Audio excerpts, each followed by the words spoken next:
सर्वे भवन्तु सुखिनः, सर्वे सन्तु निरामयाः, सर्वे भद्राणि पश्यन्तु, मा कश्चित् दुःखभाग् भवेत्।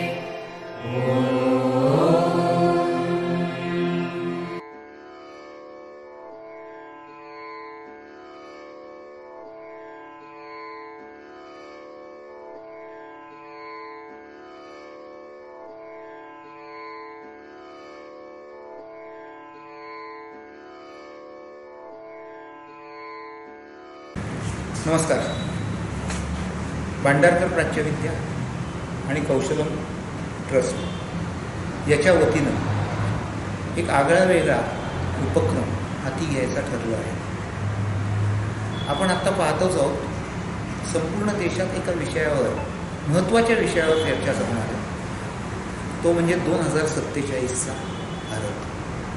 2047ला भारताला 100 वर्ष पूर्ण होत आहेत. त्यावेळेचा भारत कसा असेल, तो आदर्श भारत कसा असेल, सामर्थ्यवान भारत कसा असेल, याबाबत आज 2025ला असलेल्या निरनिराळ्या वयोगटातील, समाजातील निरनिराळ्या व्यक्तींना काय वाटतं आणि तो विचार हा त्या कशा पद्धतीनं मांडतायत हे पाहण्यासाठी आपण एक निबंध स्पर्धा आयोजित करत आहोत. या निबंध स्पर्धेतून फायदा काय मिळणार असाही प्रश्न उपस्थित होऊ शकतो.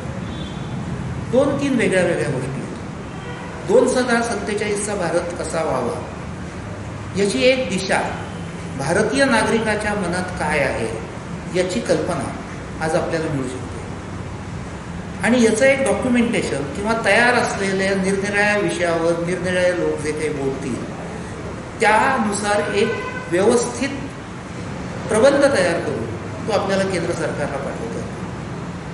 आजच्या लोकशाही पद्धतीत प्रत्येक व्यक्तीचं मत हे ध्यानात घेणं हेही तेवढंच महत्त्वाचं आहे. या स्पर्धेच्या दृष्टीनं सामर्थ्य भारत म्हणजे काय, आदर्श भारत म्हणजे काय, ह्या प्रत्येकाच्या मनात असलेल्या ज्या कल्पना आहेत त्या समोर येतील आणि त्या दृष्टीनं एक विचारमंथन संपूर्ण समाजात चालू होईल. या दृष्टीनं आम्ही 3 गटात या विषयाची विभागणी करायचा विचार करत आहोत. एक ज्येष्ठ गट जे आज आहेत आणि आजचा भारत पाहत आहेत, त्यांनाच 2047चा भारत कसा असावा असं वाटतंय ते पाहू. दुसरा गट जो 2047ला भारताचं नेतृत्व करणार आहे किंवा भारताच्या संपूर्ण प्रगतीचा भाग होणार आहे, त्यांना तो कसा असावा असं वाटतंय त्याचाही विचार होईल. आणि तिसरा गट 2047मध्ये जो समर्थ भारत होण्याच्या दृष्टीनं, आदर्श भारत होण्याच्या दृष्टीनं काम करणार आहे, त्यांचंही मत किंवा त्यांचं जीवनमान कसं असावं, त्यांना कसं राहायची इच्छा आहे हेही आज आपल्याला समजेल. या दृष्टीनं हा आगळा वेगळा प्रयोग पडतो. धन्यवाद. 2-3 मिनिटं. सर्वे भवन्तु सुखिनः.